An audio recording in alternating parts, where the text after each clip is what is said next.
get started with episode 4 of the community video conference, where we're going to talk about the stock market and try to see what kind of trends we're seeing that maybe reveal some good investing ideas. That's going to be the goal of this call. I'm open to any topic that anybody wants to talk about relating to stocks, investments, and so forth. Feel free to bring it up.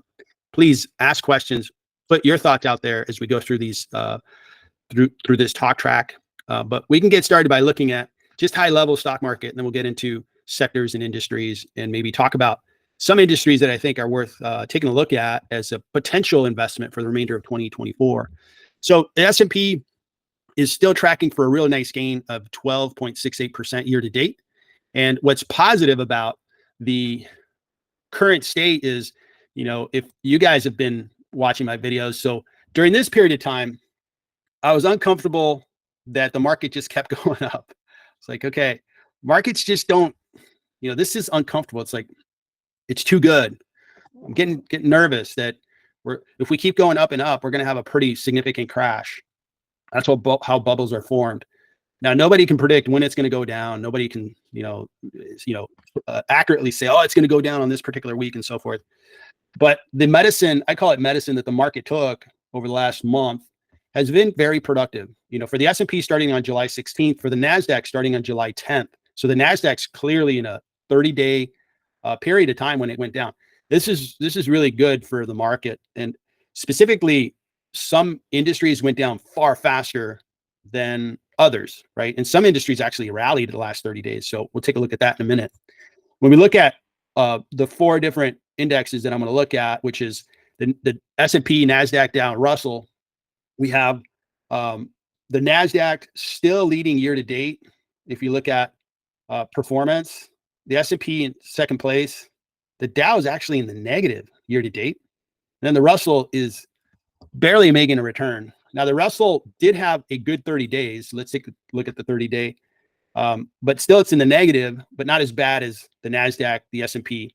The Dow did have a positive 30 days, but I don't think anybody's, cheering about a 0.48% return. In general, it's a period of time where the markets did have there was a correction for the NASDAQ officially. The S&P got near a correction. Correction is when you get to 10% drop. S&P got to 8.5% drop.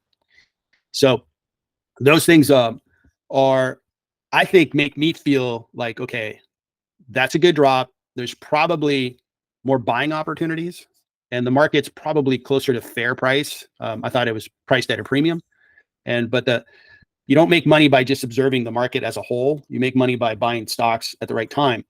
Now, looking at the market, this is the S&P. I wanted to compare it to the 50-day moving average and the 200-day, and we certainly dropped below the 50-day moving average. Okay, and if we look at last year, we had a good correction last year, and it dropped below the 50-day and the 200-day moving average. But this particular drop, the market had gone up so much that it has pulled up the 50-day and the 200-day. So we did not cross the 200-day moving average. So it wasn't a severe correction for sure on the S&P. It was just like a good medicine dose and bring down some stock prices. When we look at sectors, last month, real estate did the best. Utilities have been doing well, and they tend to do well when recession's coming. But in this case here, utilities have been doing well because of the whole data center build out that's related to AI. And then healthcare did well. I'm bullish on healthcare.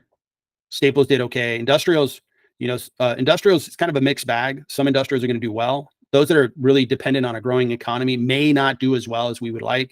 Some spots of financials are going to do well with lower interest rates.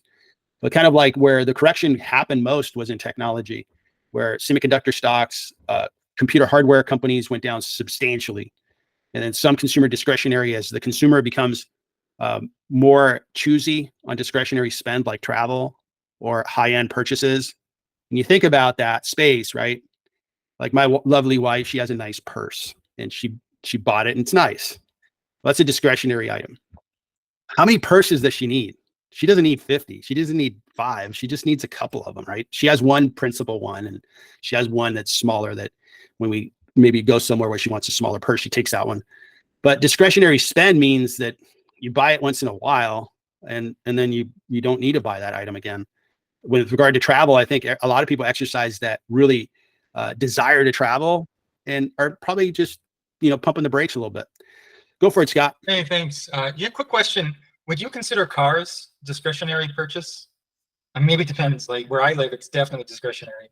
I don't have one right now, but Yes, I would. I would consider a new car discretionary because you can make your old car work, right?